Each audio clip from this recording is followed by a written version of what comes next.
nos prestataires, nos clients, etc., nos membres correspondants. On leur donne 20 minutes pour présenter leur société, profiter, échanger, partager l'innovation, etc. Donc aujourd'hui, on a 3 interventions. Une un peu particulière, puisque ce n'est pas vraiment un membre partenaire, mais c'est quelqu'un qui compte beaucoup dans notre monde, dans notre histoire. C'est la Fédération des droits publics de qui on dépend, évidemment, mais le service identification professionnelle, qui va nous expliquer comment on gère, comment on doit déposer les dossiers. On va y revenir. En deuxième intervention, ETPO dans la société Hydrocase, qui fait de l'hydrodémolition, de l'hydrodécapage, qui va nous expliquer comment le matériel, les techniques, les domaines d'activité, avec un petit côté sécurité, gestion des risques, etc. Et pour terminer, dans la société Ekion, qui fait des coulis spéciaux, mode opératoire, matériel. Et il est venu accompagné de 2 entreprises utilisatrices de ces produits. Donc c'est sympa, ça devrait être vivant. On va avoir la vraie vie du chantier au travers de ces produits. Voilà. Sans plus attendre, donc je vais passer la parole au binôme. Donc vous savez qu'on a 7 commissions à thème sur notre syndicat. Une commission s'appelle les identifications professionnelles. Elle est présidée par Patrick Blondel, directeur chez De Mathieu Var. Et donc, il a une commission, il va nous la présenter. Et donc, il travaille avec François Augier, à ma gauche, qui lui est salarié permanent de la fédération. Et c'est lui qui instruit les dossiers de demande d'identification professionnelle. Pourquoi on a pensé à eux? Parce que Patrick nous remonte qu'on a beaucoup de problèmes d'entreprises qui se plaignent que des demandes de qualification professionnelle ont été refusées. Alors, la commission est faite de membres de toutes les entreprises de France, quasiment. Donc, elle est tout à fait impartiale, je tiens à le dire. Mais c'est toujours un problème soit de quantité, soit de moyens d'interprétation de la qualif, ou soit qu'on est à côté de la plaque. Donc, on a dit, tiens, c'est l'occasion de réexpliquer clairement comment on présente un dossier. Alors, ce n'est pas très technique pour les gens, maîtres d'œuvre ou autres, qui veulent entendre parler technique. Là, ça concerne plus les entreprises. Mais après, on va parler plus technique. Je donne la parole à Patrick, qui n'a pas pu se rendre à Paris avec nous à la Fédé, donc qui est déporté. Mais François est à notre gauche. Donc, normalement, la technique est gérée. Un grand merci à Ariel qui nous gère ça de main de maître. Normalement, tout est sous contrôle. Donc, Patrick, je te passe la parole. Merci Lionel pour la présentation. Donc, on a décidé, suite à des problématiques qu'on a pu rencontrer lors des commissions d'analyse des IP et certains retours des adhérents, on a décidé de faire une petite présentation pour rappeler le fonctionnement des IP et aussi comment établir une attestation pour éviter qu'elle pose des problèmes quand on l'analyse. Voilà, je vais vous présenter un petit peu le fonctionnement de notre IP, de la commission. Donc la commission, on est une dizaine de personnes issues d'un panel d'entreprises, des majors jusqu'à des PME, avec chacun un intérêt qui apporte une expertise sur des métiers bien particuliers. On a de l'étanchéité, on a de la précontrainte, on a du métal. Donc chacun intervient, on essaye, on est ouvert à d'autres personnes, à membres du CA pour qu'ils viennent nous rejoindre, parce que plus on est, et on se rend compte qu'il y a quand même pas mal de dossiers analysés tous les ans. Patrick, je te coupe, excuse-moi, 2 secondes, oui. J'ai oublié de préciser que vous pouvez poser des questions. On les recense, on les filtre et on les posera après directement. Désolé, j'avais oublié. Tout à fait.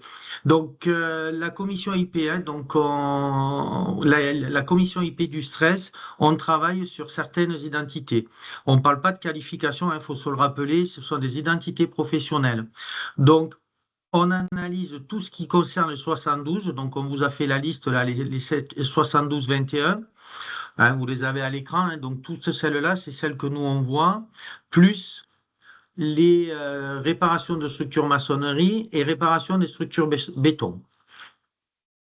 Et on travaille aussi, la commission, sur l'évolution de la nomenclature. En ce moment, on travaille dessus pour proposer à la Commission nationale d'identité d'IP pour qu'on puisse modifier légèrement la nomenclature, pour qu'on puisse avoir des textes qui soient plus faciles à faire comprendre et qu'il n'y ait pas d'ambiguïté quant à ce que représente l'IP.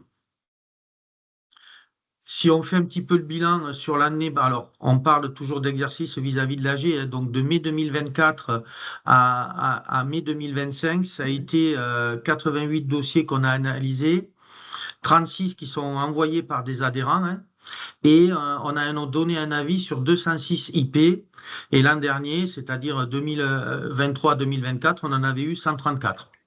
On se réunit en moyenne à chaque CA, hein, soit avant ou soit après les conseils d'administration.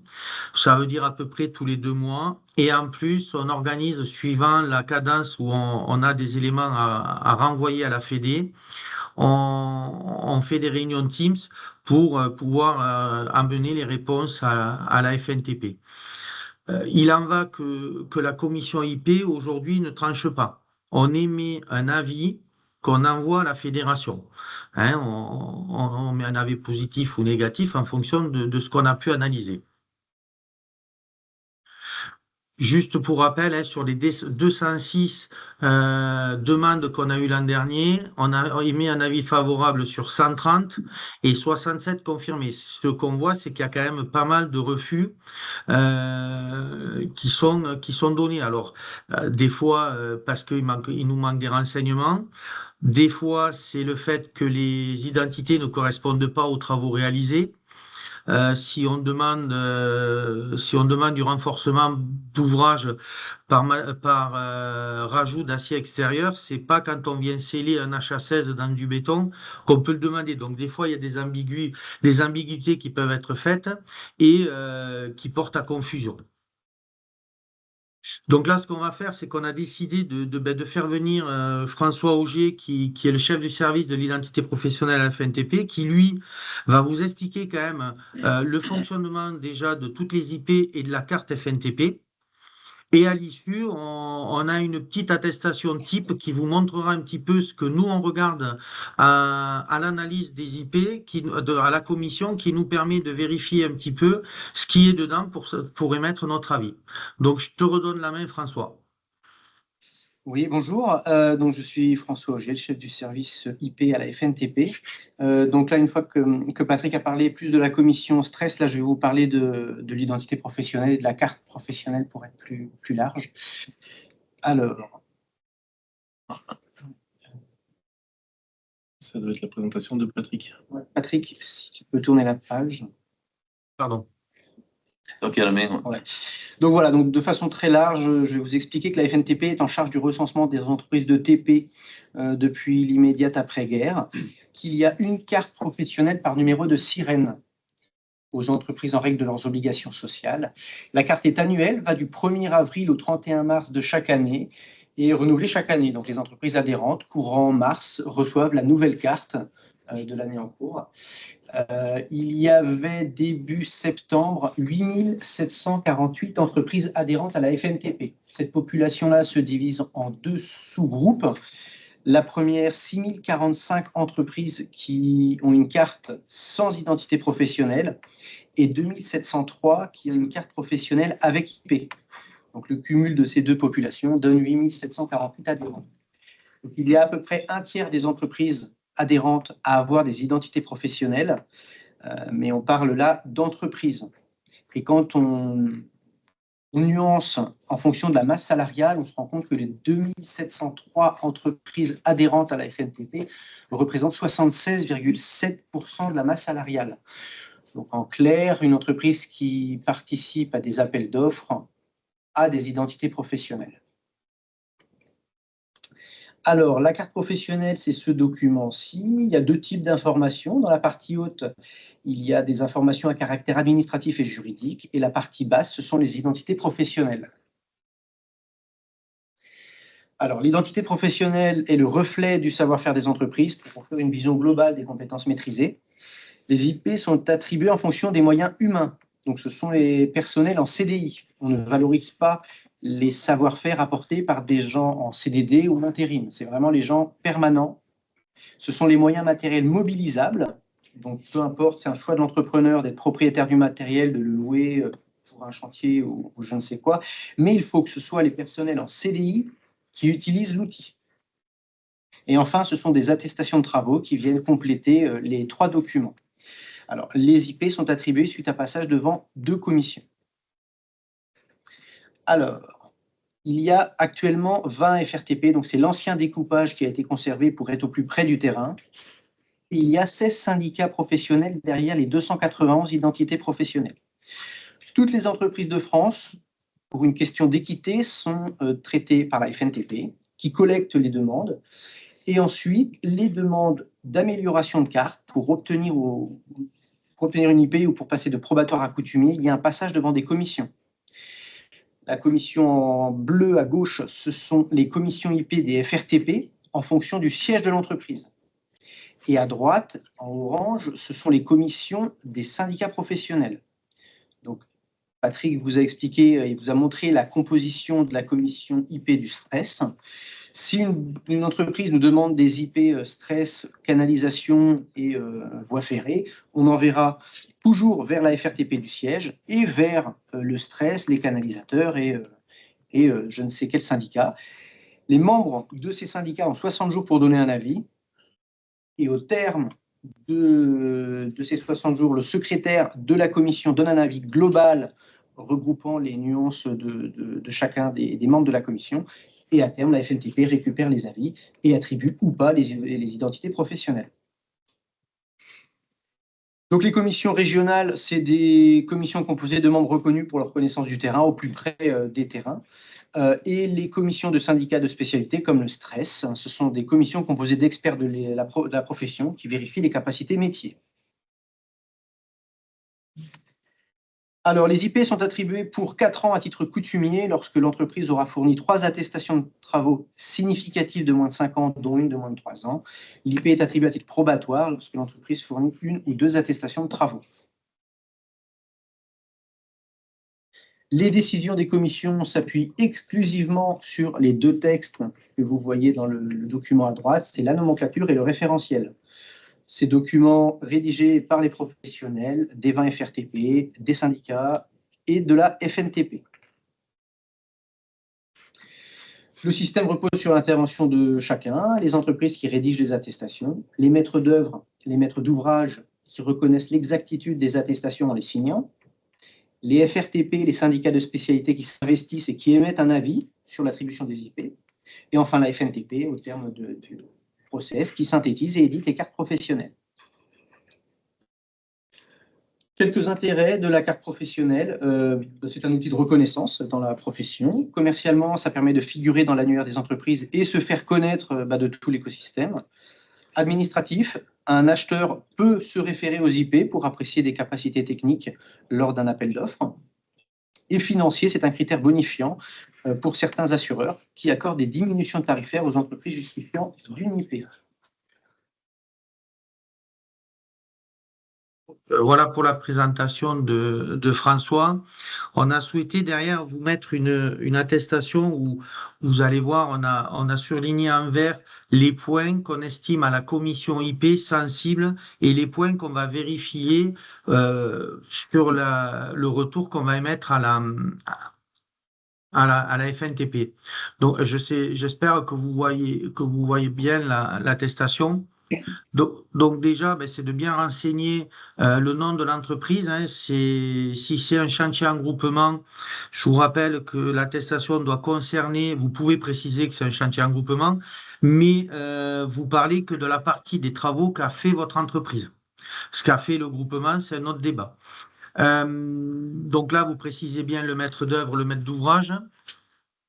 Le nom du chantier, parce qu'on se sert du nom de chantier pour vérifier un petit peu quand on a des éléments qui nous manquent un peu plus bas, on va vérifier le nom du chantier et ça nous donnera une idée des travaux qui ont pu être faits. En dessous, si c'est un marché à bon de commande ou pas. Début d'exécution, donc ça c'est une chose, mais ce qui est le plus important, c'est la date de fin des travaux, parce que c'est cette date-là qui va donner la durée de vie de l'attestation. Puisque c'est la validité, les 5 ans qu'on peut aller chercher au maximum, c'est par rapport à cette date-là. En dessous, vous avez les montants du marché et les montants de la part de l'entreprise. Donc là, si effectivement vous avez fait un chantier en groupement, vous pouvez avoir un montant différent à gauche que le montant à droite, ce qui représentera la part de votre entreprise. À côté, préciser s'il y a des travaux sous-traités et le montant des travaux sous-traités.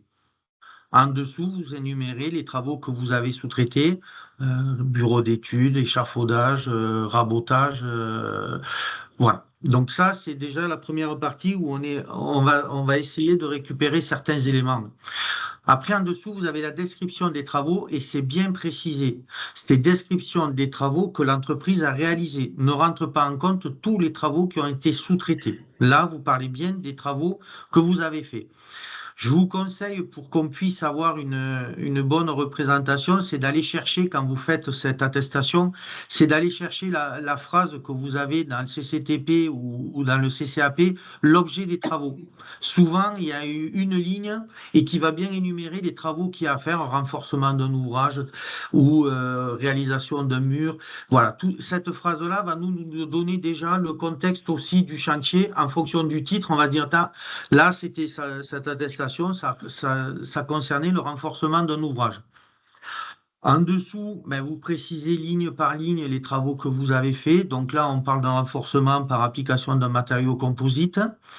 Pensez à préciser le type et la quantité. Sans quantité, on sera obligé de mettre un avis négatif. On mettra manque de quantité, refus. Donc, soyez vigilants, c'est un point clé. Il faut que ce soit des quantités qui soient représentatives d'un matériau, de l'objet des travaux. Si on est en train de parler de matériaux composites, c'est soit des mètres carrés, soit des mètres linéaires parce qu'on est sur de la bande. Si c'est du kilo, ça sera un peu plus compliqué à évaluer. Après, en dessous, vous voyez réagréage, donc vous dites combien, ce que vous avez fait comme type de travaux. Ça, vous cherchez avec cette IP la réparation des bétons. Pareil, vous mettez les quantités. Alors là, ça peut être en mètres carrés, ça peut être suivant, si c'est des reprises structurelles, il peut y avoir des litres de mortier mis en œuvre. On saura s'adapter. Si vous pouvez joindre une ou deux photos, ça permet aussi de voir le contexte et de se dire, ouais, OK. Le point important, quand on change la page, après en bas, vous avez le paraphe. Ce qui est intéressant, c'est de bien faire parapher toutes les pages par votre maître d'œuvre ou maître d'ouvrage. Comme ça, au moins, il atteste la première page et c'est celle où il y a déjà toutes les IP qui sont demandées. Donc, c'est intéressant s'il peut les parapher. Et de l'autre côté, la deuxième page, là, vous venez préciser le matériel. Ce qu'il est important de préciser, c'est pas, n'allons pas mettre qu'on avait une grue à tour sur le chantier ou un chariot élévateur, ça n'apportera rien à l'analyse de votre IP.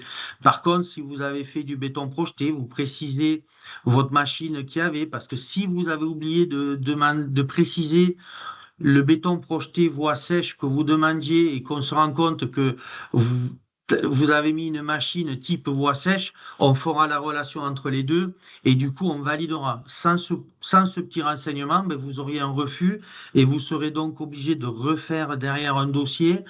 C'est redéposer. Alors même si maintenant on a la solution dématérialisée qui facilite le travail, mais vous allez être obligé de le redéposer. Donc là, j'insiste à tout ce qui est matériel en adéquation avec les IP que vous avez demandé ou les travaux réalisés, ça nous aidera. Et puis un petit peu plus bas, c'est de bien faire signer et le tampon de votre maître d'œuvre ou de votre maître d'ouvrage qui attestera que les travaux ont bien été réalisés par l'entreprise. Voilà un petit peu ce qu'on attend d'une attestation pour aussi nous faciliter et éviter les ambiguïtés. On voit des attestations, alors on n'a pas voulu vous les présenter, où certaines nous collent le détail estimatif du marché, où des fois il y a 200 lignes. Et il faut se retaper toutes les lignes une après l'autre pour aller chercher la quantité et la désignation de ce qui est en référence avec des ragréages. C'est complexe, ça vous fait perdre du temps. Autant mettre une phrase avec la quantité et quand votre maître d'œuvre ou votre maître d'ouvrage va la signer, de toute façon, il connaît les quantités du marché qu'il a validées et il vous validera pareil. C'est plus simple pour vous aussi. Plus lisible parce que n'oubliez pas, chaque fois qu'il y a... Alors maintenant, avec la dématérialisation, ça va, mais à une époque, c'était des photocopies, des copies qu'on recevait et les images se dégradaient au fur et à mesure. Donc, on avait du mal à retrouver nos petits. Voilà ce qu'on peut vous dire sur l'élaboration des attestations de travaux. Si maintenant vous avez des questions, on peut y répondre. Pour l'instant, moi, j'en ai pas vu. Merci Patrick et merci François, c'était clair, c'était limpide. Je pense que tout le monde a compris un peu mieux le fonctionnement. Il n'y a pas de questions pour l'instant. Je vais lancer la première. Quid des renouvellements? Comment ça se passe? Alors, je vais répondre. Ouais, vas-y, François. De la même façon que les entreprises demandent des nouvelles IP, elles montent un dossier. C'est le même pour elles. Liste du personnel, liste du matériel, attestation de travaux. De toute façon, donc vous avez bien compris, les IP ont une échéance, 2 ans ou 4 ans. Et donc la FNTP revient vers l'adhérent qui aurait des IP à échéance un peu moins d'1 an avant. L'IP tombant le 31 mars d'une année N. Nous vous envoyons un courrier l'année N-1, généralement en avril ou mai. Vous avez avertir, attention, un dossier sera monté. Donc c'est exactement le même process pour l'adhérent, c'est liste du personnel, liste du matériel, attestation de travaux. Voilà. Merci François, c'est clair. Une Il y a question une qui vient question. de Ouais, il nous y a une arriver. question. Est-ce qu'une attestation de travaux peut servir pour plusieurs IP? Et bien sûr, il faut faire qu'une attestation qui va servir pour toutes les IP de la nomenclature, que ce soit les IP, on va dire, qui concernent le stress, mais qui concernent les SOFOS, qui concernent les CANA. Il n'y a qu'une attestation à faire. C'est pas la peine d'en faire plusieurs. Ok, merci. De toute façon, à la fin, on aura encore 5 minutes où on pourra poser des questions pour les 3 présentations. Donc, merci bien, François. Mais François est toujours disponible, hein. Il fait ça avec le sourire en plus. Donc, c'est un plaisir de demander des IP. Il y a un enjeu commercial derrière tout ça. C'est pour ça que j'ai voulu refaire un point, parce qu'on sait bien que les attestations, si on les a ou pas, ça peut donner l'accès ou refuser l'accès à certains marchés. Donc, une entreprise, plus elle en a, mieux elle a un éventail large de marchés accessibles. Donc, des fois, oui, effectivement, on a des entreprises qui essaient un peu de passer au travers des mailles de filet, en étant un peu borderline. C'est pour ça qu'on voulait que moi, je peux vous assurer de l'impartialité de la commission, puisqu'elle représente à peu près toutes les entreprises. Et surtout, quand quelqu'un essaie d'abuser un peu, sur la dizaine de membres de la commission de Patrick, il y en a toujours un qui connaît le chantier. On est un petit monde, mais une grande famille, comme on dit, et on connaît à peu près tous les chantiers. Donc, en principe, ça passe pas à travers. On a une dernière question, 2 questions, c'est magique, c'est magnifique. Les attestations de travaux concernant les marchés à bonne commande ont-elles la même valeur que les marchés classiques? Oui. Oui. Alors, l'IP est là pour valoriser les capacités techniques d'une entreprise. Donc, peu importe la façon dont le marché a été passé, les attestations de travaux recensent et sont une description des travaux réalisés avec les quantités en face. Donc, après, peu importe, je dirais, l'aspect administratif. À la fin d'un chantier significatif, vous remplissez une attestation, vous décrivez les travaux réalisés, vous les quantifiez, et vous avez une attestation de travaux qui relate, qui explique la prestation que l'entreprise a réalisée sur un chantier donné. Donc oui, ça a exactement la même valeur. Et une dernière question, avant de passer à la présentation suivante. Comment une entreprise qui n'a pas de qualification type ASQPE, AT ou autre peut-elle obtenir une identification professionnelle? Alors, pour obtenir une IP, il y a 3 documents. On n'a pas 5, il y a 3. C'est liste du personnel, liste du matériel, attestation de travaux. Point. Donc, c'est possible. Bah oui. Il n'y a pas besoin d'avoir d'autres certifications. Non. Merci. Un grand merci, Ok. François et Patrick, pour votre Après, présentation. n'hésitez pas, hein, s'il y a d'autres questions à les poser. Et dans tous les cas, moi, je suis obligé de vous abandonner, mais on répondra aux questions de notre côté. Et il y a une autre question qui vient d'arriver Oui. très rapidement parce qu'elle est intéressante. Faut-il avoir forcément 3 attestations pour avoir une IP? Non, comme on l'a Ah, expliqué tout à l'heure, 1 ou 2 attestations suffisent, mais avec 1 ou 2 attestations, vous aurez l'IP pour 2 ans à titre probatoire.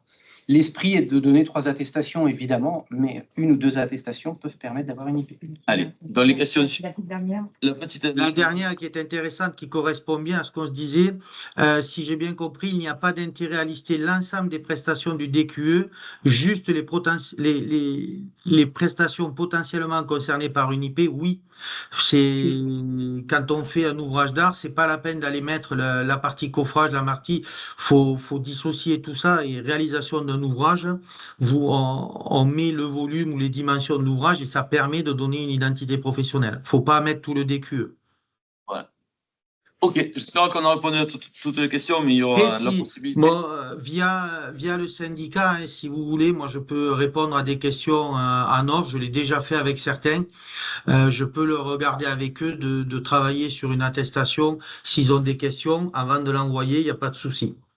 Tout à fait. Sur notre site, vous avez sur le site, le nouveau site qui a été relooké, qui est merveilleux, le site du stress, vous avez la possibilité de poser des questions via contact. Et Patrick et François vous y répondront. Si vous voulez être accompagné également, il n'y a pas de souci.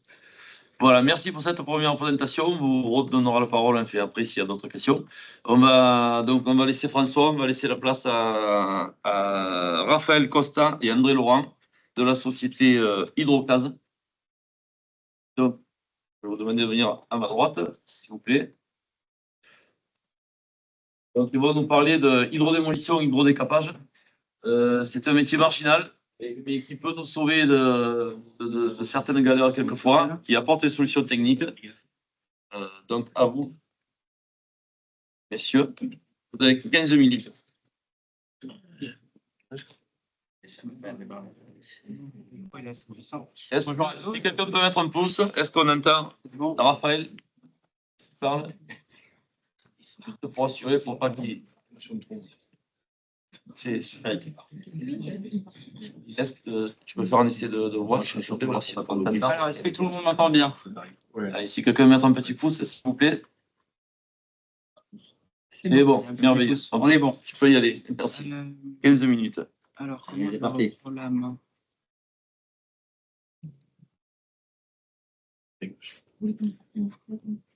Ouais, je veux bien partager la présentation.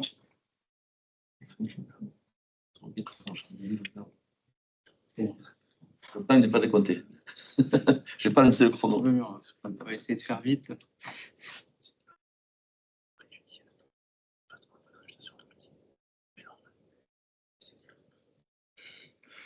C'est toujours un peu périlleux le changement de. Est-ce qu'il faut que je reprenne le compte? On en a pour 30 secondes, mais ça, Oui, ça va suffire. non, pas de souci.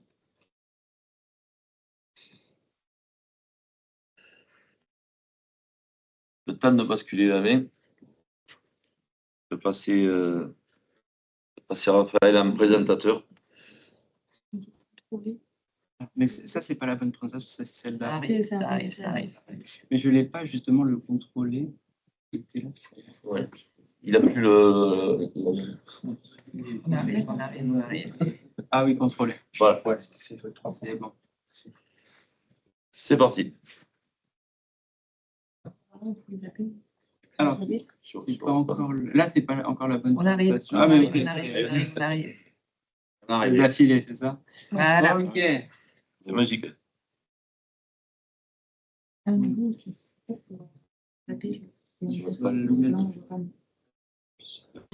que moi, je vois pas. Alors, ici. Est-ce que je peux le mettre en grand écran? Comme ça, c'est bon? Ok. C'est parti. Normalement, c'est parti. Alors, donc, bonjour à tous. Merci d'être présents aujourd'hui. Donc, moi, je suis Raphaël Costa, chargé du développement commercial au sein de la société Hydrocase, et je suis accompagné d'André Laurent, notre directeur d'exploitation. Bonjour à tous. Et voilà, ensemble, nous pilotons les opérations sur le terrain en encadrant les équipes et en veillant au bon déroulement des chantiers. Et on accompagne également nos clients dès la phase d'avant-projet, depuis les études jusqu'à la mise en œuvre, afin de proposer les solutions les plus adaptées à chaque besoin.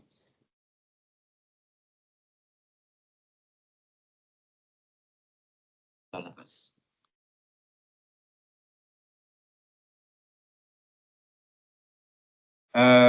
Donc là, on va vous présenter Hydrocase, notre cœur de métier et surtout la manière dont nos compétences en hydrodémolition et en hydrodécapage peuvent répondre à vos enjeux de chantier. Et l'objectif, c'est de vous faire découvrir notre savoir-faire, vous expliquer comment nous intervenons concrètement et de vous montrer la valeur ajoutée de l'hydrodémolition et de l'hydrodécapage dans les opérations de réhabilitation et d'entretien des structures béton.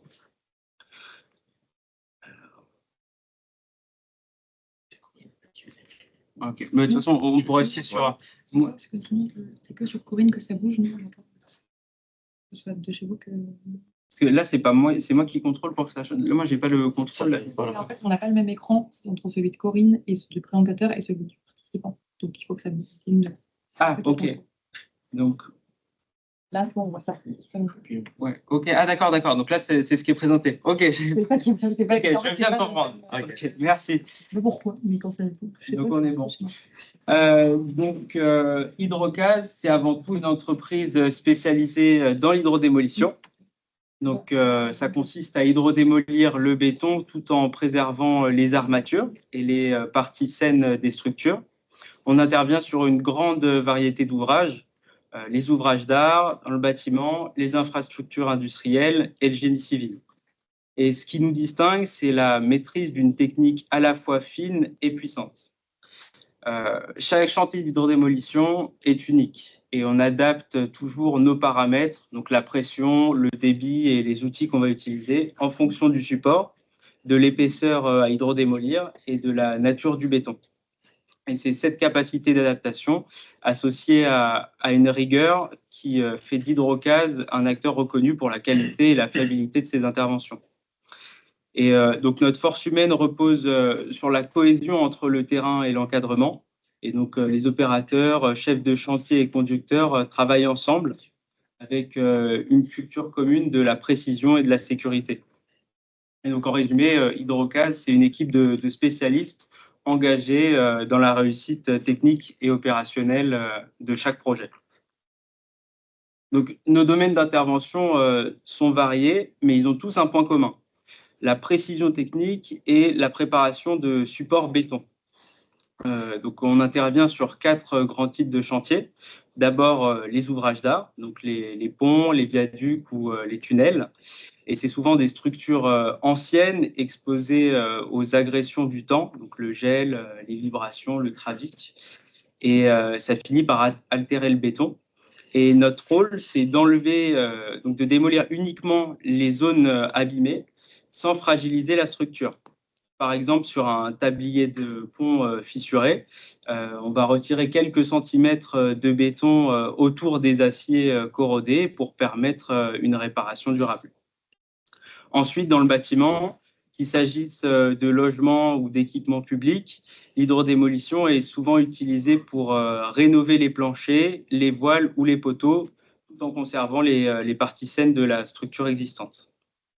Dans l'industrie, on intervient dans les centrales, les usines ou les stations d'épuration, souvent en environnement sensible ou en exploitation. Et donc, ces chantiers-là demandent une logistique rigoureuse et des interventions souvent rapides et sécurisées. Et donc, en parking infrastructure, voirie, rampes, dalles et ouvrages enterrés, souvent, ça permet de traiter des surfaces qui sont souvent dégradées sans endommager les armatures ni les étanchéités. Et aujourd'hui, donc, nos équipes sont mobiles et interviennent sur tout le territoire national. Alors, l'hydrodémolition, qu'est-ce que c'est?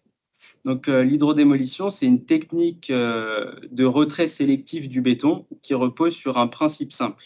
On va utiliser la puissance de l'eau sous très haute pression, entre 1500 et 3000 bars, pour démolir le béton sans abîmer les armatures.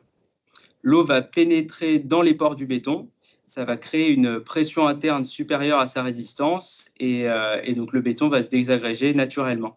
Ça va changer la nature du béton et ça va provoquer son éclatement, sans choc, sans vibration, sans micro-fissure. Et c'est ce qui rend l'hydrodémolition à la fois précise et non agressive, contrairement aux méthodes mécaniques comme le marteau-piqueur et le BRH. Et donc, on intervient soit à la lance manuelle, donc pour des zones précises ou des formes complexes, ou des zones avec des moyens d'accès difficiles, ou alors on peut intervenir avec des robots pour des surfaces plus importantes avec des rendements bien plus élevés. Et l'un des des grands avantages de l'hydrodémolition, c'est que c'est la qualité du support obtenu à la fin. La surface du béton est naturellement rugueuse, donc parfaite pour l'adhérence d'un mortier ou un béton de réparation. Et les armatures ressortent propres, non oxydées et prêtes à être prises. L'eau va juste laver les aciers. Et donc, c'est un procédé écologique qui utilise que de l'eau. Il n'y a pas de produits chimiques, c'est vraiment de l'eau claire. Et ça ne crée pas de poussière et ça fait très peu de nuisances. Donc, moins de dommages, plus de précision et un support idéal pour la réparation. Alors, l'hydrodémolition, c'est notre cœur de métier, mais nous réalisons aussi de l'hydrodécapage, donc haute pression. C'est une technique complémentaire. L'objectif n'est plus de démolir le béton, mais de préparer les surfaces avant une réparation, un traitement ou la pose d'un revêtement. Donc là, on va utiliser les mêmes équipements haute pression, mais avec des paramètres adaptés. Et donc, cette technique-là va par exemple servir pour retirer les laitances de surface après bétonnage, enlever les peintures, résines ou revêtements anciens, éliminer la corrosion superficielle des aciers apparents ou encore nettoyer les surfaces avant reprise ou étanchéité. Et donc, l'hydrodécapage, ça garantit une préparation parfaite du support, sans poussière, sans vibration et sans altération des matériaux. Et comme pour l'hydrodémolition, on applique les mêmes exigences en termes de sécurité, de traitement des eaux et de qualité d'exécution. Et donc, c'est cette polyvalence entre l'hydrodémolition et l'hydrodécapage qui nous permet de couvrir l'ensemble des besoins de réhabilitation du béton, depuis la dépose sélective jusqu'à la préparation du support final. Alors, pour réaliser notre intervention, nous disposons d'un parcours. 3 minutes. Très bien. Donc, on dispose de matériel de précision, donc notamment des pompes à haute pression qui vont de 1500 bars à 3000 bars, entre 20 litres et 80 litres minute. Et donc, ces machines permettent d'intervenir aussi bien en hydrodémolition et en hydrodécapage, selon le type de buse qu'on va utiliser et surtout le résultat qui est recherché. Et donc, les deux principes reposent sur l'eau à haute pression. L'un démolit le béton, l'autre prépare les surfaces. En complément, on dispose de robots d'hydrodémolition qui peuvent assurer un travail constant et précis sur des plus grandes surfaces. Ça nous fait un plus grand rendement sur les parties planes. Et donc, pour la partie environnementale, nous utilisons une station mobile de traitement des eaux avec régulation du pH en continu afin de garantir une intervention propre et conforme aux normes. Et nos opérateurs sont équipés d'EPI spécifiques, donc combinaison anti-projection, visière, casque et protection auditive adaptée. Essayez de faire. Non, mais tiens, ça. On est bon. Donc, ce qui fait la force d'Hydrocast, c'est avant tout notre organisation et notre fiabilité sur le terrain. Dans notre métier, la première qualité, c'est d'être présent le jour J, et on le sait. Donc, nos interventions représentent souvent un point d'arrêt sur un chantier. Tant que l'hydrodémolition n'est pas faite, les équipes qui suivent, étanchéité, béton ou finition, ne peuvent pas avancer. Et donc, c'est pour ça qu'on s'accorde on accorde une attention particulière à la préparation logistique et à la planification de chaque opération. Donc, nos équipes arrivent prêtes. Le but, c'est qu'on s'engage sur une date et qu'on s'y tient.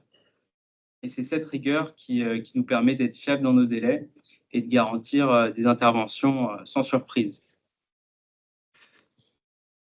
Et donc, au-delà de cette fiabilité, nos atouts reposent sur 4 piliers essentiels. L'expertise technique. Donc, nos opérateurs sont formés spécifiquement à la haute pression et connaissent parfaitement le comportement du béton.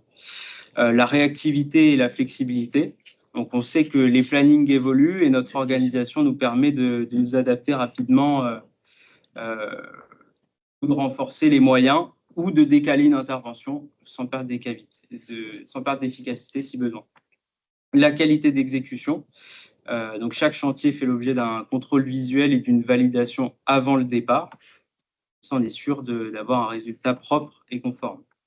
Et enfin, la sécurité et l'environnement. Donc, tous nos opérateurs sont habilités et formés en continu. Et la prévention des risques et la maîtrise environnementale sont intégrées dès la préparation du chantier. Et donc, en résumé, nos atouts, c'est une équipe formée, enfin des équipes formées, un matériel fiable et une organisation maîtrisée au service d'un seul objectif, être là, prêt le jour J et livrer un travail propre et précis dans les délais annoncés. Donc, pour illustrer un petit peu nos chantiers, j'ai mis 4 réalisations récentes qu'on a fait au cours du mois dernier. Là, on voit l'image en haut à gauche. Donc là, on voit un quai de la Seine à Corbeil-Essonnes. L'objectif, c'était de démolir l'angle dans la perspective de le rénover entièrement, donc recouler du béton derrière. En haut à droite, on a donc un tablier de pont à Creil. Donc là, on a intervenu en hydrodémolition pour hydrodémolir partiellement des zones du tablier afin de reprendre certaines zones qui étaient abîmées et permettre la réparation derrière. En bas à gauche, donc là, on a hydrodémoli une écluse. Enfin, c'est le béton qui sert de maintenir les tirants de la porte de l'écluse. Et donc, la porte menaçait de tomber. C'est pour ça qu'on est venu hydrodémolir pour pouvoir changer derrière, pour pouvoir derrière réparer et changer les tirants. Et donc, dernière intervention que j'ai mis à Beson. Donc ça, c'est une dalle. Là, on est venu créer une tranchée en hydrodémolition pour désolidariser la dalle d'un voile. Donc pourquoi on a fait en hydrodémolition? Parce que le problème du BRH, c'est que ça fait créer des vibrations et que ça allait faire tomber tous les box de parking qui étaient donc attachés à cette dalle qui était au-dessus. Et donc le fait d'avoir désolidarisé, ça a permis ensuite de tout casser avec un BRH en toute sécurité. Je vais essayer de faire vite. Okay. Surtout qu'il y a beaucoup. Ok, beaucoup de questions. Bon, on va terminer rapidement. Donc, la sécurité et le respect de l'environnement, c'est assez essentiel pour Hydrocase.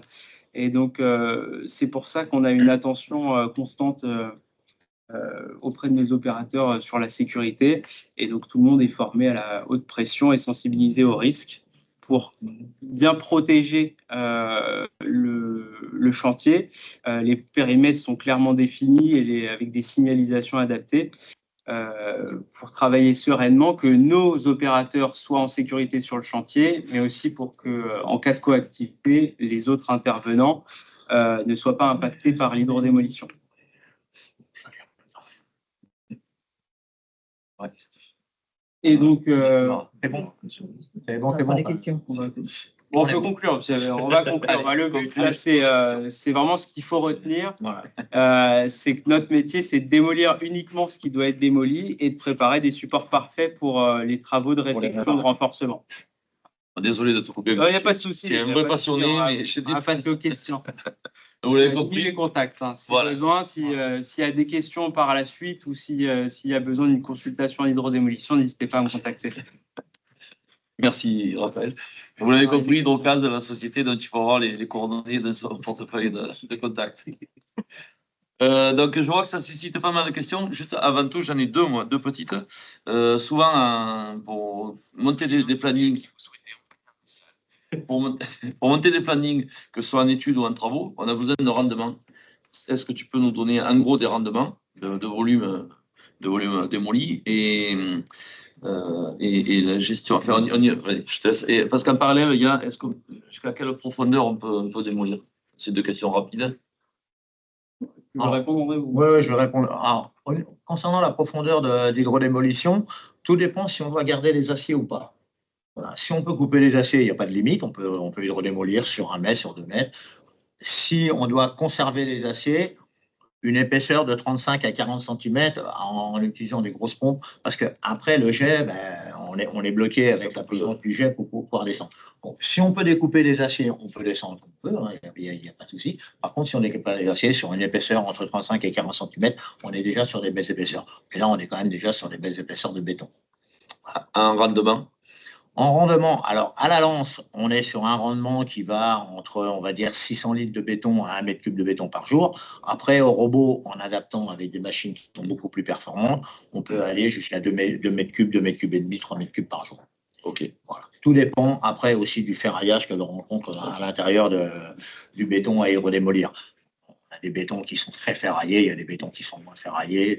Il y a des bétons qui sont très altérés, d'autres qui le sont moins, parce qu'on intervient aussi sur des structures neuves.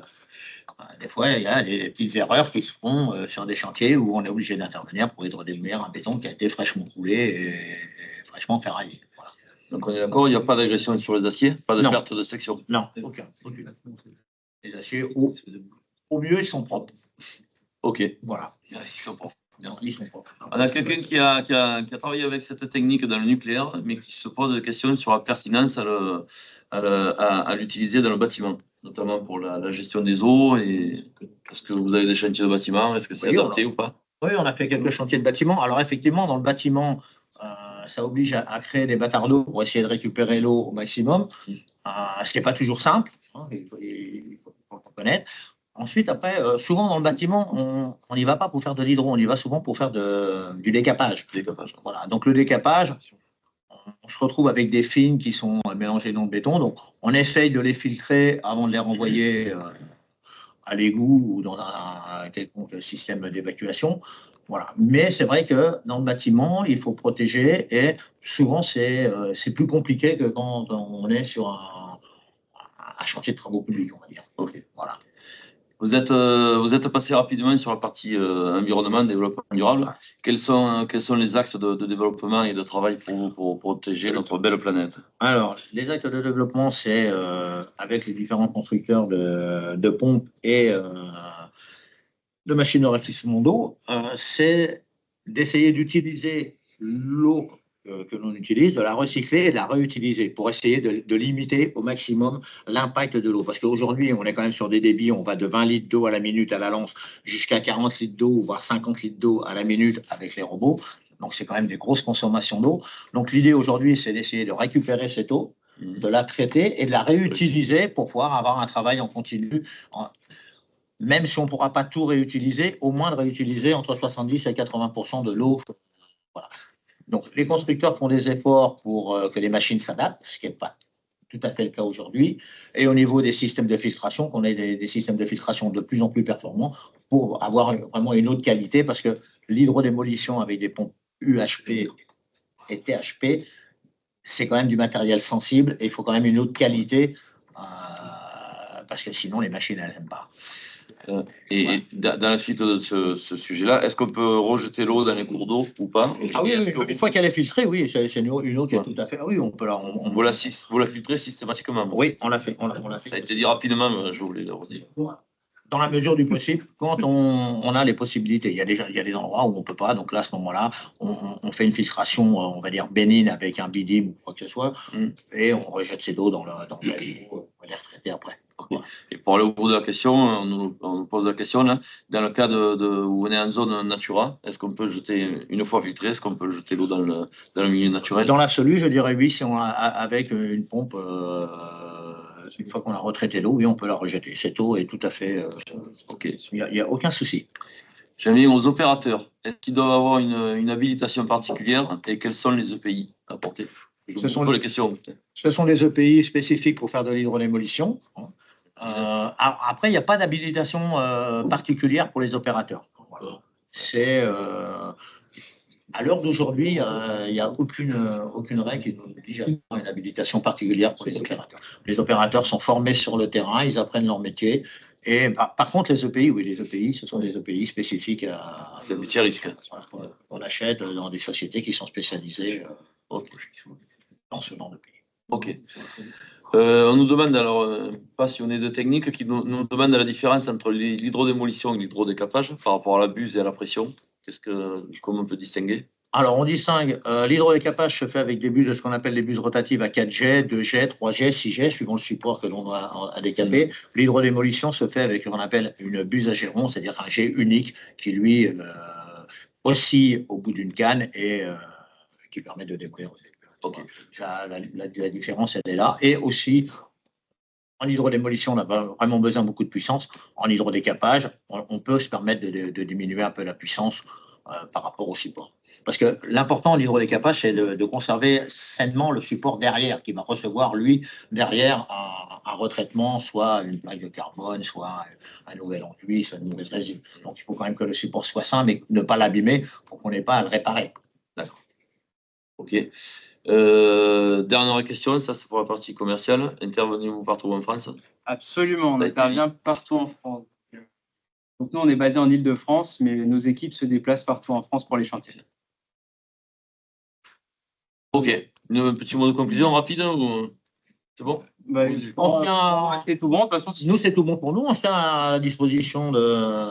Merci. Vous Pas avez... hésiter à nous contacter et puis on se fera un plaisir de répondre à toutes les questions et de venir voir. Merci beaucoup d'être venu jusqu'à nous. J'espère que ça vous a apporté quelques idées à certains, que ce soit en maîtrise d'œuvre ou en entreprise. Vous restez à nos côtés. S'il y a d'autres questions à la fin, vous serez là pour y répondre. On reste là. Merci beaucoup. Pendant que s'installent les suivants, juste deux petits rappels. Sur notre activité du stress, on a sorti le guide des fondations profondes en pieux-bois. Donc, comment les préserver, pourquoi il se passe des choses sur les ouvrages anciens fondés sur le bois, avec le dérèglement climatique qui impacte et qui crée des gros désordres. Donc, on a sorti un guide il y a une semaine, donc très intéressant. On a fait la matinée technique, qui est un peu notre point d'orgue de l'année, donc il y a 2-3 semaines à Angers, au cours de laquelle Christophe Béchu, donc maire d'Angers, ancien ministre des Transports, est venu, n'a pas pu venir au dernier moment, mais a fait une vidéo pour expliquer sa gestion de l'entretien des ponts sur son agglo.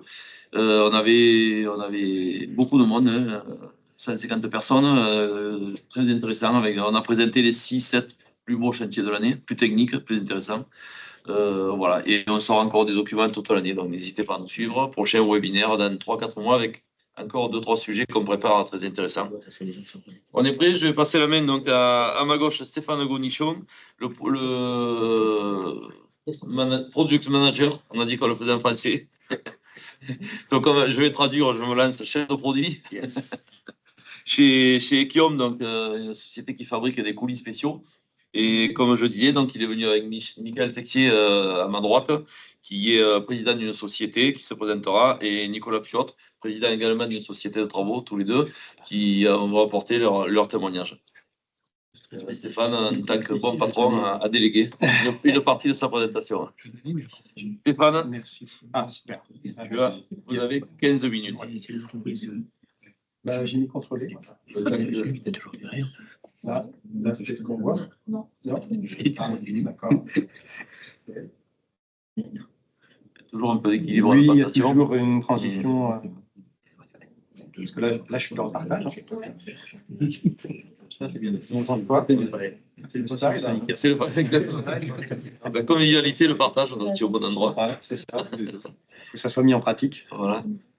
Ça mange plus on l'a pas. Et donc, alors j'en profite.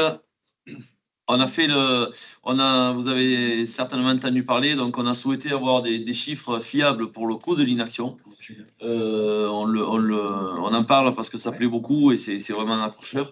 On a souhaité savoir ce que coûtait le fait à une collectivité, le fait de ne pas entretenir ces ouvrages d'art. Donc on a pris une dizaine d'ouvrages en France, dans chaque région. On a chiffré ce que ça coûte au jour J, les travaux plus l'impact carbone, l'impact environnemental en les faisant au jour J. Et on se dit, on ne fait rien. Dans le deuxième cas, on ne fait rien. On doit couper le pont, il s'effondre, ou on doit couper la route, et on fait les travaux. Donc on a comparé ça avec le bilan socio-économique, c'est-à-dire le coût des gaz à effet de serre, du carbone, le carburant pour les déviations, etc. On a fait ça vraiment très finement sur chaque ouvrage et il ressort un rapport de 1 à 9. C'est-à-dire si on n'investit pas aujourd'hui, à 10 ans, ça va coûter 9 fois plus cher. Donc pour une petite commune qui a à peine les moyens de réparer un ouvrage d'art, 9 fois plus cher à 10 ans, c'est juste impossible.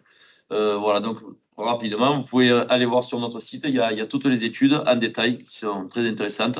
C'est repris par le CEREMA, c'est repris par l'État, ces études, c'est repris par les maîtres d'œuvre, donc c'est en train de faire son chemin. Voilà, vous avez tous les détails. Stéphane, on est prêt? Ok. Bon. Merci, on est top niveau. Après, je pourrais raconter une blague si tu veux, mais. Rien que de le dire, ça l'irrite. Ah, voilà. La parole est à toi. Je Merci, laisse le chrono. super. Bonjour à toutes et à tous. Merci à Lionel et Pierre pour l'invitation, pour faire connaître un peu nos métiers. On a décidé de faire ça à 3 parce que, en tout cas, en ce qui me concerne, je ne peux pas séparer le matériau du matériel et de son application. C'est un trio qui doit fonctionner et c'est l'expérience depuis 30 ans sur les coulisses spéciaux d'Ekium. Alors, Ekium, en fait, ça appartient au groupe CRH. Alors, je ne sais pas si vous voyez bien. Alors, m'entendre, oui, mais voir la présentation qui se défile, je ne sais pas. Ouais, super. Alors, CRH, c'est un groupe irlandais qui a investi beaucoup en Europe et en Amérique du Nord. On est plus de 70 000 opérateurs et collaborateurs. En fait, on va peut-être faire le... Si, ça marche? Est-ce que c'est moi qui contrôle ou c'est... Ah, c'est correct, d'accord. Donc, j'ai la main, mais c'est plus moi. J'ai pas mon prénom. C'est ça. Mais il faut accepter, hein, c'est comme ça, on est en 2025. Donc, je dirais à chaque fois qu'on peut changer de page. Ça marche, Donc, on passe rapidement la présentation de CRH. C'est surtout pour montrer qu'on est présent, on est nombreux entre l'Europe et l'Amérique du Nord. Ensuite, comment on est représenté en France? Donc, le prochain slide, voilà. C'est Ekium à travers donc, le béton prêt à l'emploi, les granulats, les liens routiers, les produits spéciaux d'Ekium. La préfabrication des bétons est faite par Stradal et par Bessinor. Et Leviat propose des solutions de levage et d'ancrage. Voilà pour la partie française du groupe CRH, pour à peu près presque 1 milliard de chiffre d'affaires et puis plus de 2500 collaborateurs. Dans les coulisses spéciaux, ce qu'on appelle les coulisses spéciaux, c'est réparti dans le monde entier pour le secteur, donc pour l'amélioration des sols, les tunnels, le secteur minier, la cimentation pétrolière, les barrages et réservoirs, les monuments historiques, les ponts, les réservoirs de gaz liquéfié, les centrales nucléaires, les ancrages de tout type, les structures diverses et la préfa, et notamment la préfabrication des GBS d'éoliennes. L'approche des coulisses spéciaux chez nous, c'est une approche, on va dire, sur l'expérience, sur l'empirisme, sur déjà se baser sur un projet unique. On commence, quand c'est possible, le plus en amont possible, par une page blanche. On essaie de rester le plus simple possible, de rester cantonné sur les composants du coulis, c'est-à-dire l'eau, le liant et des ajouts de type adjuvant, additif, charge. De prioriser les exigences, parce que souvent on est face à des cahiers des charges copier-coller, des documents où en fait il y a un peu tout et n'importe quoi qui se contredisent très rapidement. Donc on va essayer de discuter, de prioriser. Est-ce qu'on préfère stabiliser un coulis ou bien l'injecter et puis commencer le travail comme ça. Intégrer donc la structure, c'est-à-dire en fait tout ce qui concerne la structure en elle-même, la géotechnique, les liens donc avec aussi la structure, les conditions de travaux, les conditions d'accès notamment, la typologie des défauts, les fractures, les fissures, les réseaux capillaires, les vides, le support, sa nature, son humidité, ça peut être sec, pas sec, très humide, et puis aussi on est face à certaines fois à des pressions hydrostatiques. Il faut la considérer dans les propriétés, la performance du coulis. On intègre aussi la durabilité du coulis, mais sa structure une fois que c'est généré et injecté. Et puis la stratégie d'injection, puisqu'on peut être confronté à des très faibles pressions d'injection ou des très fortes pressions d'injection. Dans le domaine de la réparation, c'est plutôt faible. Et si on est confronté, si on est demandé, et si on est indiqué que la pression est très faible, voire jusqu'à moins d'un bar, forcément, ce sera en opposition avec une forte viscosité. Donc, il faudra revoir notre copie en termes de viscosité de ce fait-là. Ainsi, on pourra faire une proposition ou des propositions de différents coulis en termes de performance, soit sur du prêt à mélanger existant, ou alors sur du sur-mesure. Toujours dans cette approche, on va donc, si le temps nous le permet, caractériser le coulis dans le centre technique d'Ekium qui est à côté de Lille, à l'Équin, qui a un labo dédié coulis, labo dédié dans les équipements et les protocoles. On va donc tester la rhéométrie, la cohésion. On a mis au point un automate pour les prises, les débuts de prise et les fins de prise. On a mis au point aussi l'équipement pour la pénétrabilité des coulis, qui va démarrer à 1 mm de fissure jusqu'à 25 microns, qui est donc très très fin. On recherche toujours un équilibre en fait dans la rhéologie. C'est le slide d'après. Qui est donc la cohésion, si je pouvais schématiser un peu, du miel et puis l'extrême fluidité de l'eau. Donc c'est ça, cet équilibre. Un coup on change un curseur, il faut changer un autre, et donc cet équilibre est pas toujours évident. Donc on va travailler différents tests. Et puis, si on est confronté à des fissures très fines, fines à très fines, on va avoir un levier qui est donc un outil, un process industriel dédié qu'on appelle le spinor. C'est un atelier, une usine, dans la cimenterie de l'Inde, dans le Pas-de-Calais, qui utilise un surbroyage vertical. Il n'y en a que 2 comme ça dans le monde, un au Japon, un en France. Et puis, on a un système de séparation à 4 cyclones, ce qui nous permet vraiment d'avoir un circuit fermé afin d'atteindre vraiment la qualité attendue.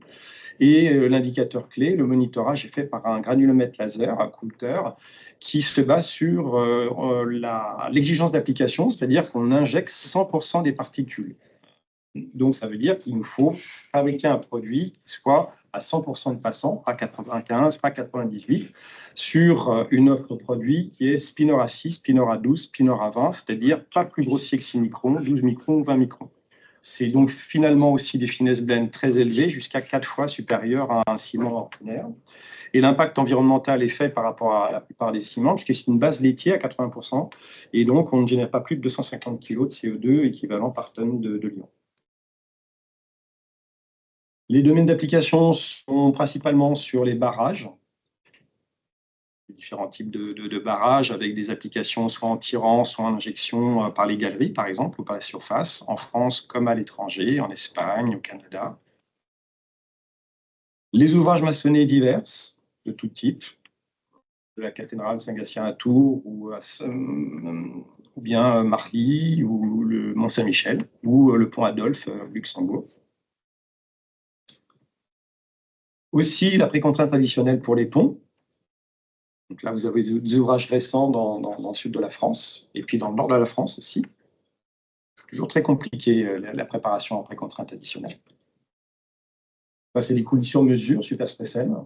Et puis aussi les tunnels, avec donc là un exemple de programme de maintenance annuel qui a lieu à Barcelone quasiment tous les ans, où là vous voyez effectivement où s'imbrique un coulis Spinor A12 dans une organisation, un créneau de minuit à 4 heures, avec un monitorage dédié mais spécifique. Tout est fait sur mesure, aussi bien les pompes que des systèmes portables d'intervention. Ce qui me permet de passer la main directement à Michael. Stéphane, émotionnel.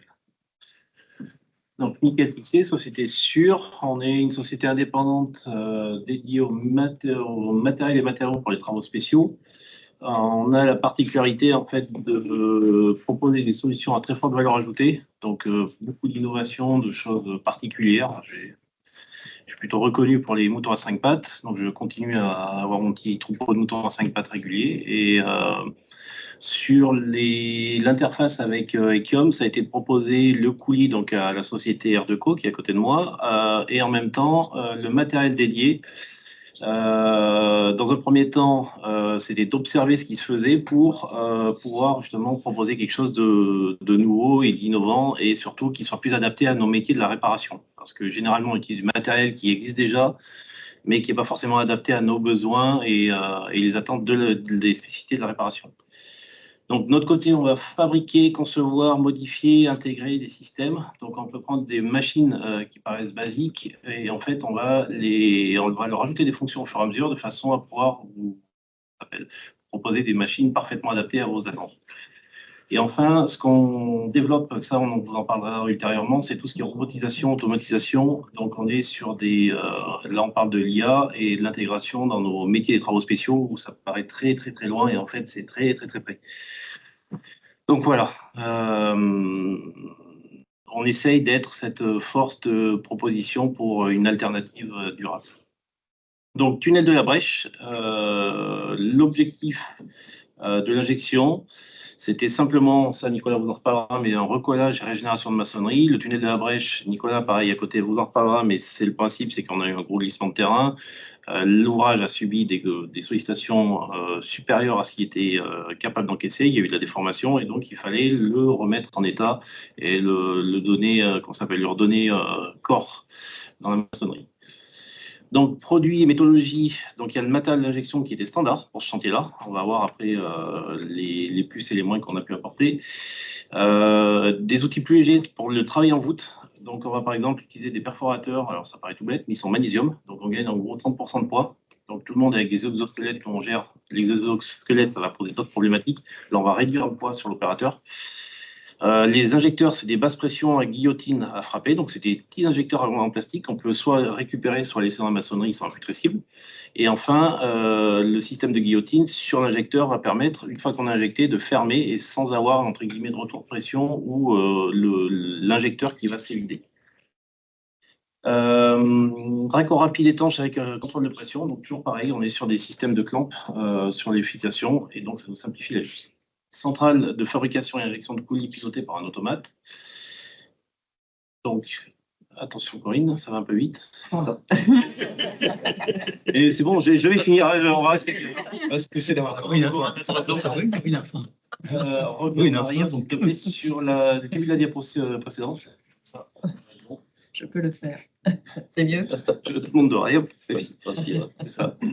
Bon. Oui, ça ira. Merci. Retour d'expérience. Donc, sur la centrale à coulis inadaptée aux consignes d'injection, en fait, on se retrouvait avec une centrale de coulis d'injection qui était faite pour de la géotechnique. Donc, c'est des gros volumes. Et là, en fait, on injecte des petits volumes à basse pression. Donc, en fait, on a un matériel qui est fait pour fabriquer, pour pomper, mais pas nos contraintes d'injection.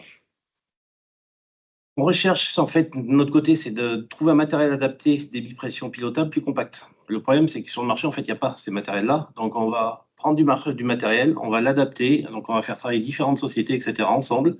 On nous dit que ce n'est pas possible. Au bout d'une heure, on nous dit, bon, il faut essayer. Et après, on fait les essais, ça marche. Donc, c'est rassurant, on n'est pas complètement fou, on est juste ce qu'il faut. Donc, c'est très intéressant. Après, percolation des coulis spinor dans le mortier de lourdage. Donc, l'avantage des spinors, c'est qu'en injectant à très basse pression, on arrive à vraiment percoler, donc faire passer du coulis de ciment partout dans les pores du mortier, donc améliorer le mortier en place et recoller en même temps. Donc, on a ces deux phases. Recherche de solutions plus saines pour les percements au plafond, cas des grandes séries. Donc, ça va être justement, on en parlera, je pense, on aura l'occasion de vous en parler sur de la robotisation. Donc, ça, c'est des choses qui vont arriver en novembre. Et enfin, la validation des injecteurs, pinces d'injection, amélioration par réduction du poids des flexibles. Donc, en fait, en observant les contraintes de l'entreprise, avec les contraintes du matériau, on arrive à proposer en fait un système qui est plus performant. Alors, la performance, elle se gère facilement. C'est moins de fatigue, plus de rendement sans travailler plus. Et en même temps, on va dire ce gain pas de compétitivité, de technologie sur les humains. Donc, on est, suite au REX, on propose, Corinne,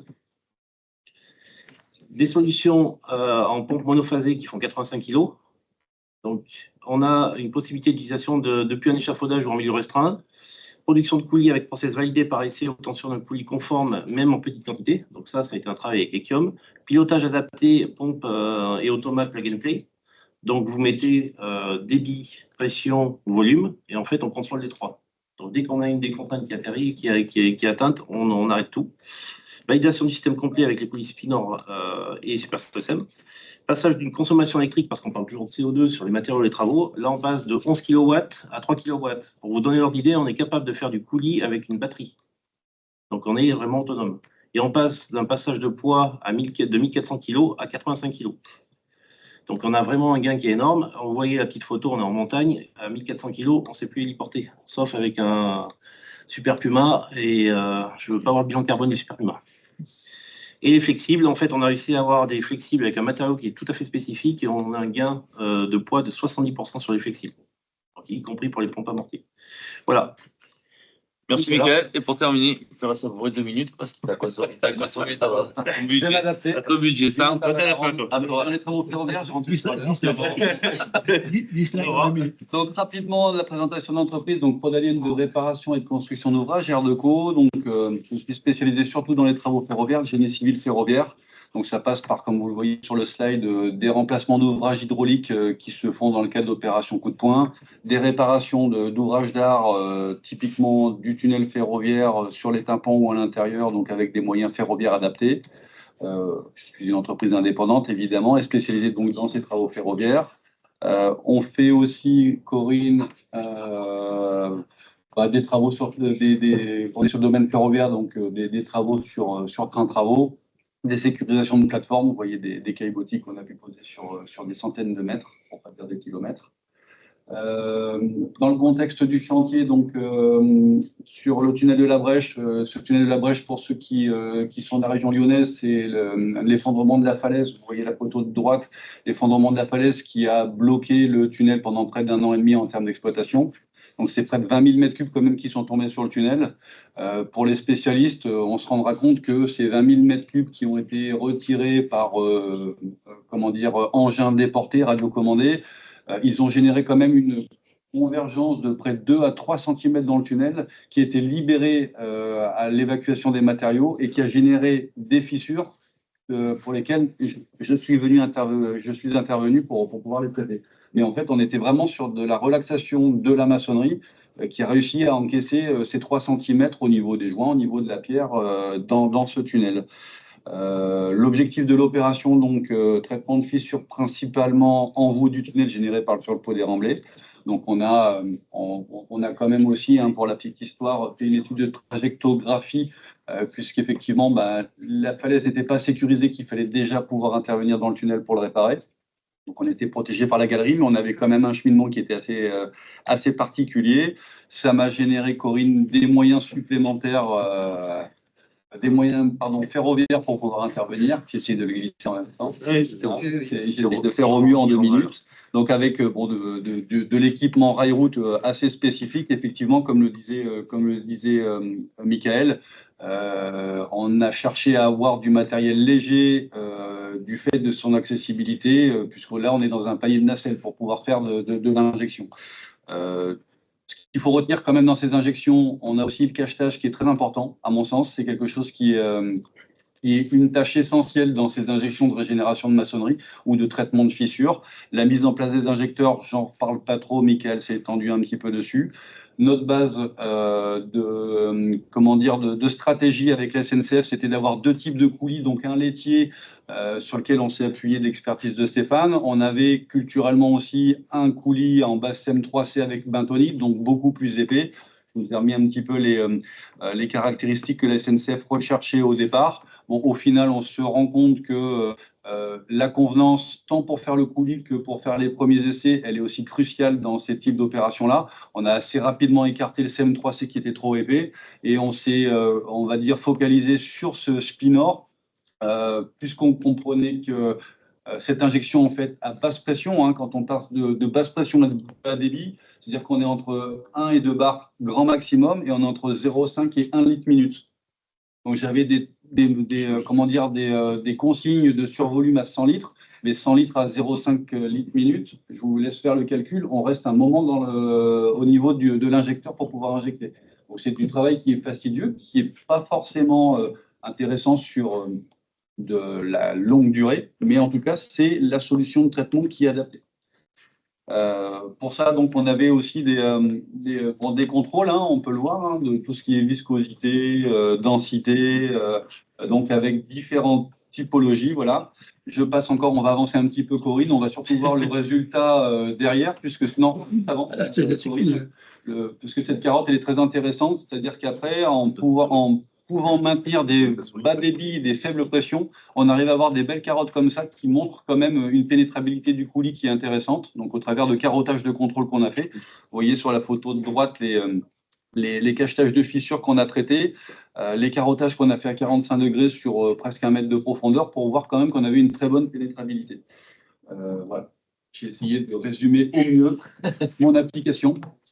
Merci beaucoup Stéphane, Mickaël et Nicolas. C'était très intéressant. Effectivement, on a vu toute la chaîne du produit jusqu'à sa mise en œuvre, en passant par le matériel. C'était très intéressant. Alors, c'est vrai qu'à 3, ça frustre un peu parce qu'on a peu de temps, mais bon, c'est la règle du jeu. Une première question, on l'aura répondu, mais je le rappelle. Donc, est-ce que les présentations seront visibles? Oui. On a juste à récupérer l'accord, l'autorisation de chacun. Mais si c'est OK, elles vont être en dispo. Et on est en train de récupérer les autorisations de notre webinaire, de notre matinée technique dont je vous parlais, les 6-7 chantiers les plus intéressants de l'année, qu'on a présenté à Angers. Il nous manque encore 2-3 autorisations, mais on va les mettre, elles sont vraiment intéressantes, des beaux chantiers très techniques. Donc là, dès qu'on a les autorisations, vous aurez accès. Une question, alors qui était dessous, c'était concernant les vides sur le tunnel de la Brèche. Alors, on cherchait pas à faire de l'étanchéité d'ouvrage. Là, c'est un ouvrage maçonné. Et quand on parle du tunnel de la Brèche, en fait, c'est l'extension du tunnel. Donc, c'est la galerie de la Brèche. En fait, c'est une prolongation qui avait été faite, vous vous en rappelez tous, vers 1870-1875. Là, on est sur un ouvrage maçonné. On est sur un ouvrage maçonné, donc on cherchait plus à redonner de côté monolithique sur cette clé de voûte, plus que de traiter une étanchéité. OK, merci. Et quelqu'un demande les contacts de ta société? On les mettra Voilà, ce soir dans la présentation. OK. La présentation. Et puis une dernière question. Ouais, la pression et le débit faible. Allez, pourquoi une pression et un débit d'injection faible confèrent une meilleure pénétrabilité qu'avec une plus haute pression d'injection? Qui s'y colle? On peut tous y aller. Je pense que les concerts, ça a été expliqué auparavant. On est face à des fissures qui ont des tailles différentes, mais elles sont quand même assez fines. Et puis, on est aussi face à des exigences de rhéologie de coulisses, c'est-à-dire de la viscosité, de la stabilité. Vous avez vu des photos de mesures de ressuage. Donc, il faut que le produit ait une certaine cohésion, une certaine viscosité. Et ça, c'est forcément au défi des pressions. Plus la viscosité est élevée, plus on est obligé d'augmenter les pressions et on arrive aux arrêts de pression très rapidement. Donc, c'est assez facile de voir que les volumes vont pas être très importants, les débits vont être assez faibles et comme ça, on va pouvoir ne pas dépasser les arrêts de pression, les critères d'arrêt de pression. Sinon, effectivement, alors on pourrait ne pas avoir de critères d'arrêt de pression. Ça arrive par exemple dans les fissures de roche parce qu'on imagine que la roche va pouvoir résister à tout ça. Et on s'aperçoit qu'en définitive, les critères de coulis étaient trop élevés, genre viscosité, stabilité, ossuage jusqu'à 0%. Oui, mais dès qu'on va augmenter la pression, boum, on se retrouve un peu coincé et ça crée une sorte d'arche. Et là, on peut augmenter la pression et boum, ça ne fonctionne pas. On peut faire du claquage, ça arrive souvent dans les pressions de roche, mais là, dans une maçonnerie, hors de question. C'est des pressions très faibles. J'espère avoir répondu à la question. En fait, il y a le temps d'ouvert qui est très important aussi. Ouais. Donc, la finesse du grain de ciment et donc la fluidité. Et le temps ouvert. Donc en fait, à basse pression, on va diffuser. C'est la goutte d'eau qui ne s'arrête pas de travailler 24 heures sur 24, 7 jours sur 7. Elle va se diffuser et elle va rouler. Et en fait, si on a un ciment qui est trop rapide ou une résine qui est trop rapide, et ben elle va s'arrêter parce qu'elle n'aura pas le temps de cheminer. Si on le met sous pression, on a l'effet de rinçage et de bouchon. Et en fait, c'est un équilibre entre tout ça, sauf qu'on a un paramètre important, c'est la maçonnerie, la résistance intrinsèque de la maçonnerie et la pression. Si on augmente la pression, en fait, on va sortir les moellons et on va casser la maçonnerie. Donc, il faut avoir cet équilibre entre tous ces paramètres, et c'est là où justement le matériel est spécifique au métier de la réparation. On ne fait pas de la géotechnique. Et c'est là où moi je terminerai là-dessus, c'est aussi pour les maîtres d'œuvre et les maîtres d'ouvrage, c'est d'appréhender cette approche-là aussi par rapport à ces faibles débits et ces faibles pressions, parce qu'on cherche des fois aussi à faire trop rapidement des traitements de fissures en allant vite. Et en fait, ce type d'intervention, en fait, il demande plutôt de la patience et plutôt de l'observation pour pouvoir adapter le traitement, justement pour sa pérennité derrière et la réussite de ce chantier. C'est ce qu'on a fait. Nous, on n'avait que 6 mètres cubes injectés, mais on a passé presque un mois, je crois un peu plus de 5 semaines pour pouvoir tout injecter. Mais parce qu'on passait du 0,5 litres minute et on avait encore des survolumes à 100 litres par trou, c'était la consigne maximale. Et donc, on devait refaire des campagnes de forage derrière. Et c'est ce qui a fait la réussite de ce chantier-là, c'est de pouvoir prendre le temps de pouvoir traiter cette fissure correctement avec les bons débits, les bonnes pressions adaptées. Et je vous conseille d'aller voir, c'est sur YouTube. La SNCF a fait une très belle vidéo d'une vingtaine de minutes de toute la problématique du glissement de terrain, au purge du glissement, et jusqu'aux travaux et à la réouverture. En fait, c'est se rendre compte de la partie ingénierie des ouvrages existants, où on se bat en permanence avec ça, qui est colossale, parce que là, on se rend compte que c'est de l'urgence et c'est bloquant pour la partie sociale et les utilisateurs. Merci beaucoup pour ces présentations. Il n'y a plus de questions. Si vous avez encore quelques secondes pour poser une dernière question sur les 3 présentations que vous avez vues, n'hésitez pas. Moi, je vous remercie d'être venu jusqu'à nous, d'avoir pris le temps de partager vos connaissances, vos techniques et vos compétences. C'est le but du webinaire, c'est de partager. Ça vous fait un peu de pub et c'est l'objet aussi, hein, c'est gagnant-gagnant. Mais surtout, on met sur la table toutes nos compétences et on sait avoir le lien et aller chercher si besoin. Il y avait encore une question. J'étais parti pour remercier mon équipe technique qu'on ne voit pas mais qui travaille en off. Pierre, Pascal, Corinne, Laure et surtout Ariel. Hein, permettez-moi de mettre Ariel devant parce que c'est elle qui se prend tout le stress de l'organisation quand ça marche, quand ça fonctionne pas. Donc un grand merci. Sans vous, on est des techniciens mais pas d'informatique ni d'IT. Donc on n'aurait pas pu faire tout ça. On est humble. Dernière question, merci. Quel est le volume total injecté? Une injection de résine a-t-elle été envisagée? Alors non, là, la culture de la SNCF, là, c'était de redonner de l'aspect monolithique à l'ouvrage, un ouvrage maçonné, donc pas nécessairement voué à la résine, plutôt sur un liant hydraulique. Après, soit avec une base de spinor, soit avec une base de ciment plus traditionnelle, le STM3C. Le spinor, il est juste là au cas où le ciment ne fonctionne pas en définitive. Hein. On revient à la question précédente. Si on avait la possibilité d'avoir un volume plus important, avec un débit plus important, on se dirait, franchement, le spinor n'a peut-être pas besoin. Par contre, dès qu'on s'aperçoit qu'on arrive très rapidement à des pressions, on est en arrêt pression, critère d'arrêt pression, où finalement les débits et les volumes sont faibles, c'est là où il faut avoir la variante spinor, parce que c'est des ciments beaucoup plus fins. Et la résine, effectivement, ça peut être une option, mais dans ces cas-là, ce n'est pas le cas. Et dans les maçonneries, effectivement, c'est une sorte de monolithisme qui est recherché souvent. Ça recrée le fonctionnement originel. Le problème des résines, c'est que soit c'est une résine extensive, on ne sait pas exactement, on n'arrive pas à quantifier ce qu'on fait, soit on est sur des résines type acrylique ou autre, on va faire une membrane d'étanchéité, on ne va pas améliorer les maçonneries. Là, c'était l'objectif d'amélioration de maçonnerie, donc on serait plus sur des résines type époxy. 6 mètres cubes en époxy, je ne vais pas avoir le budget. Oui, c'est certain qu'il y a une histoire de coût. Voilà. Voilà, on va s'en tenir là. Merci à tous nos auditeurs. On voit qu'à partir de midi et quart, il y a le compteur qui commence à chuter sévèrement, donc ça veut dire qu'il faut s'en tenir là. Je reprends la phrase de Romain là, qui nous dit c'est toujours un plaisir d'entendre des passionnés. J'apprends dans ton sens, Romain.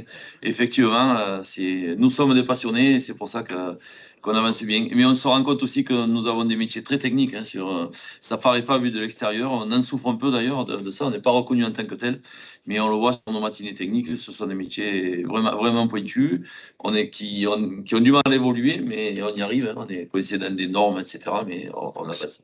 Donc rendez-vous pour le prochain webinaire qui n'est pas calé encore, mais d'ici 3-4 mois. Merci, bon appétit à tous. Les présentations seront donc prochainement disponibles sur notre site. Stress, 2 R et 1 S. C'est le bon stress, n'oubliez pas. Merci, au revoir à tous.